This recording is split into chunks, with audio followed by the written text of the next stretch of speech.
Welcome back to the TD Show. I'm right here alongside my co-host Trevor Denton. Episode 8, special number because you interviewed number 8 himself, Marcus Mariota at Sweet Cheeks. Trevor, I already watched the interview. Great stuff, I think. Shout out you. Shout out Quinn James, who shot the actual video itself. Great interview. I mean, let's talk about it. I mean, he's here in town with his foundation at Sweet Cheeks. I mean, let's get into it, man, already. Yeah, here for a fundraiser, was able to sit down with him. Very rare one-on-one, not every day. You get to talk to Oregon's GOAT, the number 8, like you said, 2014 Heisman Trophy winner. Really good talk. We talked about a wide variety of things, him giving back to the Eugene community. He talked about the current Ducks. So should we just dive in? You know, sometimes in podcasts they have these long intros for the interview. Let's not do that today. Let's just get right into it. Yeah. What's up, Western Oregon? Trevor Denton here with the 2014 Heisman Trophy winner, Marcus Mariota. We're here at Sweet Cheeks Winery Foundation, this event benefiting your foundation, the Motivate. First of all, can you just tell us what your foundation does and why it's so important for you to come back to Eugene and give back to the community here? Motivate Foundation started back, gosh, this is going to be our 8th year. And really it was a vision from our family. We wanted to help underprivileged youth and homelessness. And, you know, for me, it's very important to kind of give back in the communities that gave a lot to me. We spent a lot of time, obviously, back home in Hawaii, and then here in Eugene, you know, where I spent 4 years, 4 great years. And to be able to just be integrated into the community and finding ways to benefit our community, I think is important. And, you know, I really appreciate our partnership with Sweet Cheeks. And, you know, it'll be an awesome event tonight. And you're selling wines to benefit your foundation. The label this year kind of has an homage to your daughter who was born in the winter. Can you tell us a little bit more about that? And also just how has having a child kind of changed your outlook on giving back to the community and giving back to the Boys and Girls Club here and stuff like that? Yeah, I think first and foremost, it's just so much perspective. You know, Micaiah was born 7 months ago in December, and just such a blessing. And it was a very kind of weird time for me. It was kind of a weird part of my career, but I think to have her and to just realize that, you know what, football can kind of take a back seat, I think was really important for me. And in terms of our foundation, I think that's what it's about, is to be able to provide opportunities for young kids and to provide resources so that no matter what, they have a support system to hopefully help them achieve their goals and their dreams. So obviously that period of your life now being chronicled on this TV show that just came out yesterday, how did that first happen? How did you agree to be a part of that project? I was actually very hesitant to do it. I've been very private my whole life, and you know, I don't have any social media. Try to stay out of the limelight really as much as I can. But I think Netflix kind of presented an opportunity for me to share a little bit about myself, share my story, my family, where I come from. So I thought that was kind of important, and you know, it was just an incredible platform to share. And I think when it comes down to it, it hopefully allows others to see that good, bad, or ugly, you can always chase your dreams and do what you can to achieve those dreams. But yeah, I think at first I was very hesitant, but I'm appreciative of the opportunity, and you know, I thought it turned out great. So you have watched it. What's it like, that experience of watching something like that back, something so personal? Yeah, I honestly have only watched 2 episodes. We had the premiere a couple days ago down in LA, and that was the first episode. And then they asked me to watch like the 6th or 7th episode, where they kind of talked about what had happened in Atlanta. Other than that, I really don't plan on watching it. I think it is kind of weird to watch yourself. So in the end of it, there's been a lot of great comments. People have reached out and just said how much they liked the show, and from that standpoint, I think that's where it turned out great. And at the end of the day, like, it's a great opportunity for me to share my story, but also I don't get defined by what other people think about it. I just think that it was just a cool way for me to share a little bit about myself. One part that's really circulating, especially around Ducks Twitter, was just your disdain for being at Husky Stadium practicing that week in Seattle. So I got to ask you, if you were forced to practice at either Husky Stadium or Reser Stadium, I mean, which one would you rather have to practice at? Tough question for you. It is a tough question. I guess Husky Stadium, just because it's already happened and I've kind of already done it. Yeah, man, that was so weird to see all the purple I was like all week. I'm like,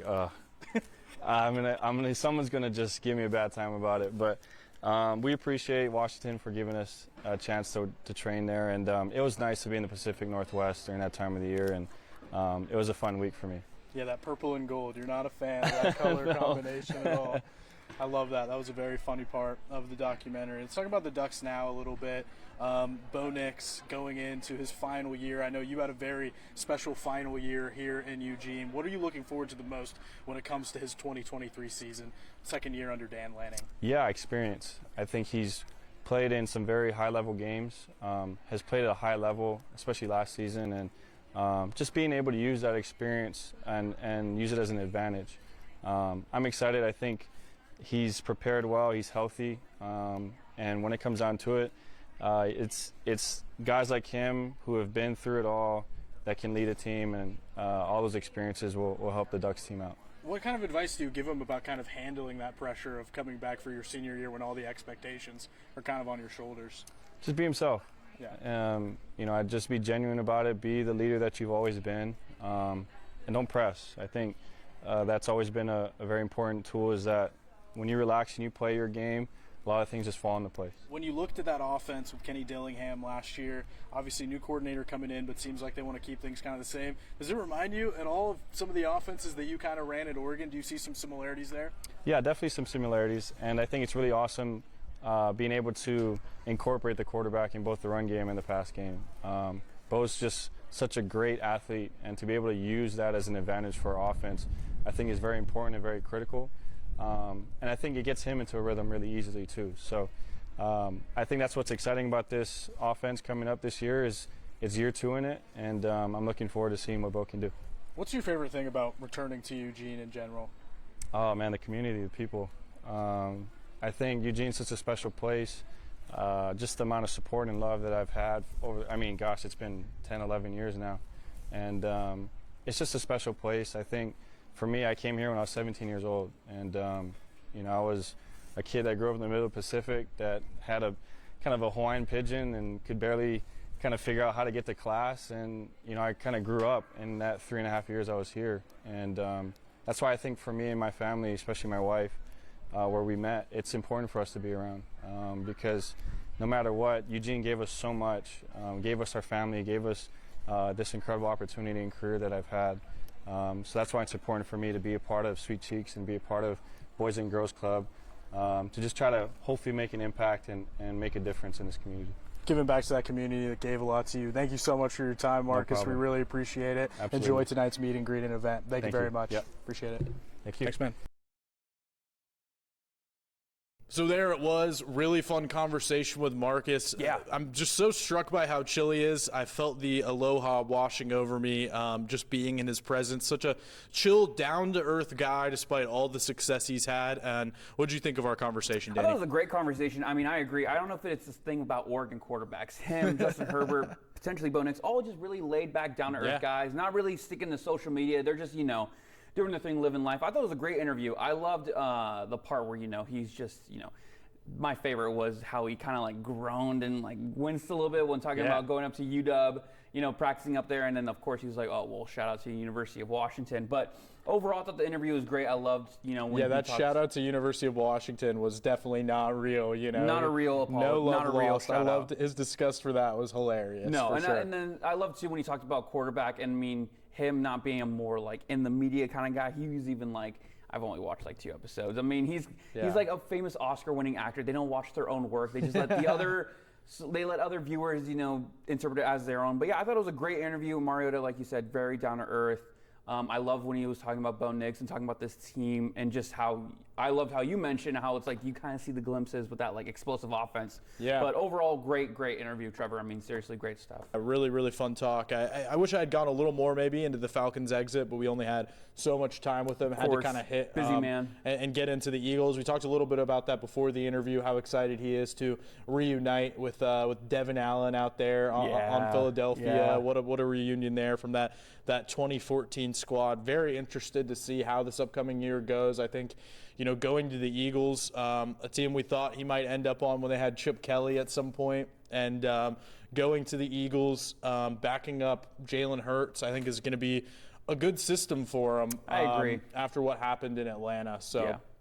I think, I think that moment, the way things went down, if you've seen the show Quarterback or heard kind of what went down last season with the Falcons, I think that it was an important time for him to kind of, spend time with his daughter, which not 100%. a lot of NFL players get that opportunity, when they have a child born during the season. He was actually able to spend that time, sit back, and kind of focus on what's important.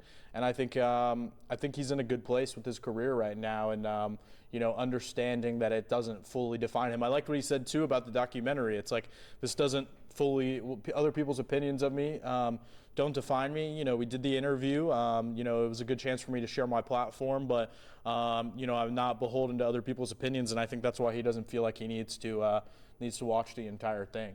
Yeah, 100%. I mean, like you said, he's always been kind of keeping to his own, staying out of the media and spotlight, and like you said, the opinions. So I think he is 100% in a good spot. I mean, he's a dad now.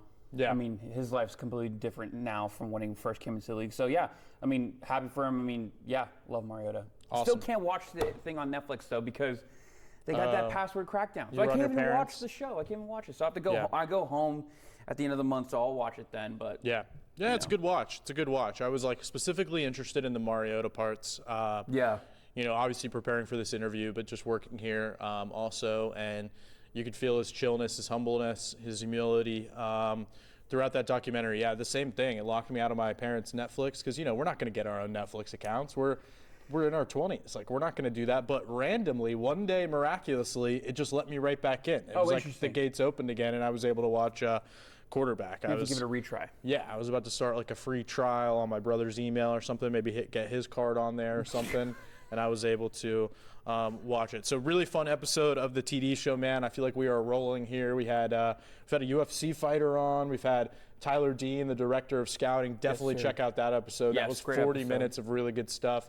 Had him in the studio, and then getting out there to Sweet Cheeks and getting that opportunity for a one-on-one interview, sit-down interview with Marcus Mariota. Not something that comes along lately, so I think we're building something really, really cool here through 8 episodes, and I hope you subscribe, hit that auto download button on Spotify. Keep watching on YouTube wherever you watch it, but I think this is a preview of really what's to come for us. 8 episodes in, we've gotten some stuff out there, Phil man. and I penciled in for episode 10. Yeah.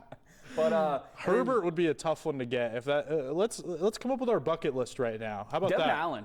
I would love to have Devin Allen. Devin Allen would be cool. Next time they have an event here at Hayward, let's get the guy on here. That's a great one. Prefontaine Classic could be an option. That's a great one. We need a current player too. We need. A Bo Nix would probably be at the top. Just he has an incredible story. Bucky Irving would be really cool. Troy Franklin. A lot of guests we want to have on. In terms of big personalities on the team, I think Casey Rogers would be really fun. Yeah. He's a really lively guy. Maybe some JPJ action. Josh Connerly is a really thoughtful, smart dude that I think would be really fun to have on here. His views on everything. Who else is on our bucket list? Phil Knight, Devin Allen. Allen. Mariota's a big one to cross off the bucket list. Shout out Mariota. He's here in town. Did you happen to try his wine? I did not try the wine. I was there in a working capacity, unfortunately, which is messed up. I think I should have. But yeah, and I think the opportunity was there. I think I could have sat down, but I needed to get back here and anchor the 11 o'clock, and I didn't want to be on the Marcus Mariota wine. I had to make a business decision there, but smart game time decision. It was fun to watch him interact with the fans because I think the connection is real. He did this meet and greet, right? First time too, right? Open to the public. Yeah, in the past they had done it at the HTC, and it kind of started around the pandemic, so that was definitely part of it. I don't think it was that they didn't want fans to be there, but it kind of started at the HTC, more of a booster kind of donor, people within the team kind of event, and it's kind of evolved over time. But it was interesting because you see fans get in line and you see them approach him, and it's he knows some of them. You could tell these are 10-year relationships, and I think that's the cool thing about a program like Oregon, kind of a smaller market like Eugene, is I think the players do really get to know some of these die-hard core Ducks fans, and it felt like he had relationships with them. So I feel like it was a really, really special night for sure. 100%. And shout out Mariota himself too, because you don't see that many players coming back, especially to their college town. Yeah. Hometowns is one thing, not but from here either. He's not from here, but he comes back to Eugene. He knows the community really well. Yeah. I just love that he comes back to Eugene every year. It's an amazing thing. Especially with how much everything's changed. Now he's going to go to Philly. He's got a place in Las Vegas from when he was playing for the Raiders and has a ton of family there, and Hawaii. So he's all over the map. Still comes back to Eugene. Still gives back to this community. Anyone else? So we mentioned Justin Herbert, Phil Knight, Devin Allen, Bo Nix. Raven Rogers. Raven Rogers would be cool. Yeah, we need to get some track athletes in here for sure. Yeah. That would be cool. Other guests, I mean, kind of hit all the, Got Tyler Dean. I mean, that's a pretty great big. spot to be in. It's a great spot to be in. Maybe more fighters, more MMA fighters would be cool. A lot of ones based here 100%, in the Eugene area. So cool, man. Yeah, that's our episode 8. Hope you enjoyed the interview with Marcus Mariota, and stay tuned because, like I said, man, we're just getting things rolling. We haven't even reached the double digits of episodes yet. No. And we got something really good planned for episode 9. Yes. Just coming out this Friday. It'll be a short turnaround. We're going to do our countdown of most important players for the Ducks and Beavers, something I've been doing on air for a few weeks now, but now we're going to put it on the podcast. And we're going to go ahead and reveal our number 10 through number 7 most important players for the Ducks and Beavers for this upcoming season. So the good vibes keep on rolling. This is the TD Show. I'm Trevor Denton. He's Danny Vigil. See you on Friday.